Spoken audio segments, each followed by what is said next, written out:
Shalom Bapak Ibu Saudara, selama 1 bulan ini kita sedang membahas tentang kata ibadah. Nah, dalam minggu ini Bapak Ibu, kita belajar tentang satu kata ibadah di dalam Ibrani pasal yang ke-10 ayat ke-24 sampai ke-25. Dikatakan demikian, dan marilah kita saling memperhatikan supaya kita saling mendorong dalam kasih dan dalam pekerjaan baik. Janganlah kita menjauhkan diri dari pertemuan-pertemuan ibadah kita seperti dibiasakan oleh beberapa orang, tetapi marilah kita saling menasihati dan semakin giat melakukannya menjelang hari Tuhan yang mendekat. Nah, ketika saya membaca lebih jauh lagi dari sebuah komentar dijelaskan bahwa di ayat ke-25 ini itu adalah sebuah frasa yang tidak terpisah dari ayat ke-24. Artinya bagaimana caranya orang-orang bisa mendorong dalam kasih dan dalam pekerjaan baik, itu dihasilkan dari pertemuan-pertemuan ibadah yang mereka kerjakan. Nah, pertemuan ibadah maksudnya dalam proses ini adalah kata Yunaninya adalah episinagog. Artinya apa? Pertemuan rohani dari orang-orang percaya atau orang-orang Kristen. Jadi bukan pertemuan sosial, tanya kabar saja, hidupnya juga biasa-biasa, dia cuma ngumpul di kafe, tapi bukan.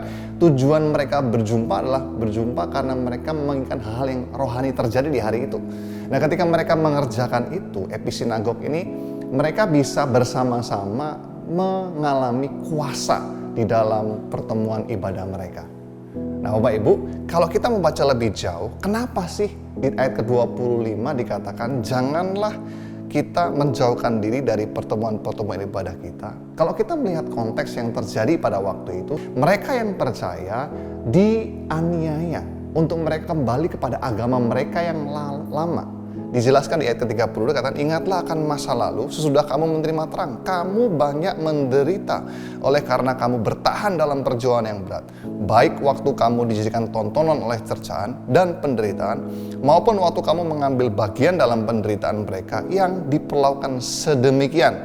Memang kamu telah turut mengambil bagian dalam penderitaan orang-orang hukuman, dan ketika harta kamu dirampas, kamu menerima hal itu dengan sukacita, sebab kamu tahu bahwa kamu memiliki harta yang lebih baik dan yang lebih menetap sifatnya. Jadi kalau kita mau tahu lebih jauh lagi kondisinya, kita perlu tahu latar belakang situasi pada waktu itu. Orang-orang Ibrani pada waktu itu menerima aniaya yang besar.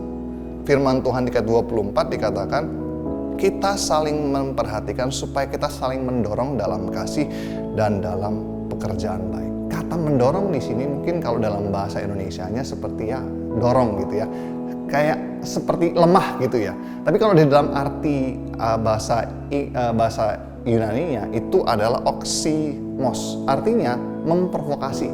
Kesannya seperti negatif.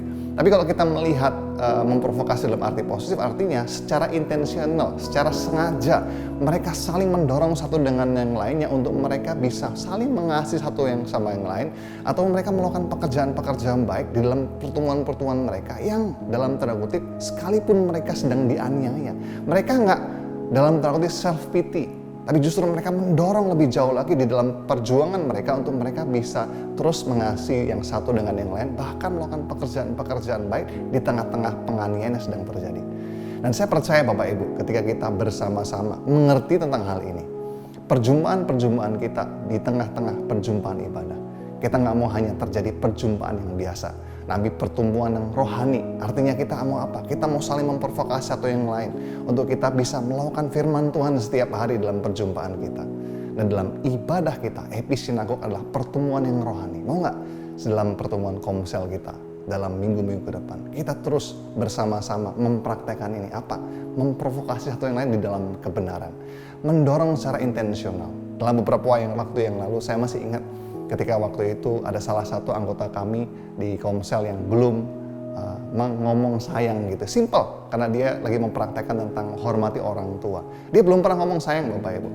Akhirnya kita mau ketika dia pulang ke daerah untuk dia ngomong. Selama dia pulang ke daerah kita selalu bertanya gitu ya. Memprovokasi, kamu udah ngomong belum? Kamu sudah ngomong belum? Ayo dong, kamu punya waktu untuk pulih dengan papamu gitu ya.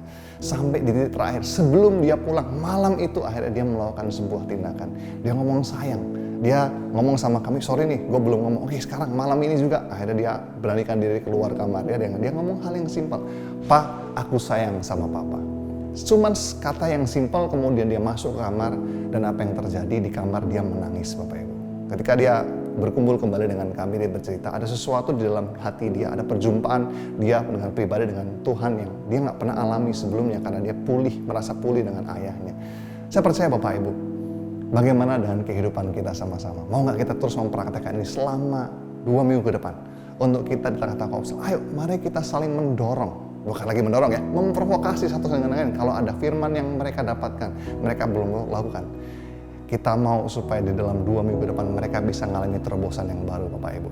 Episinagog, kata ibadah, yaitu pertemuan rohani orang-orang percaya. Kita mau apa? Memprovokasi hal-hal yang benar, mendorong secara intensional melakukan firman Tuhan di tengah-tengah komunitas kita. Amin Bapak Ibu. Ada hal yang kita perlu kerjakan selama 2 minggu depan. Mari kita boleh ambil waktu di Telkomsel. Apa yang Bapak Ibu mau kerjakan di tengah-tengah keluargamu terlebih dahulu. Supaya apa? Supaya di dalam keluargamu menemukan terobosan yang baru. Ketika nanti Bapak Ibu ceritakan di Komsel, Bapak Ibu bisa saling mengingatkan terus, memprovokasi, sudah dikerjakan belum? Sudah dikerjakan belum gitu ya? Supaya apa? Supaya terjadi terobosan dalam keluargamu. Yang kedua, apa yang Bapak Ibu bisa kerjakan di tengah-tengah komunitas sel Bapak Ibu? Supaya apa? Supaya Bapak Ibu setiap hari boleh saling mengingatkan tentang apa? Memprovokasi hal-hal dalam kebenaran setiap hari. 2 hal itu, mari kita sama-sama perhatikan. Tuhan Yesus memberkati.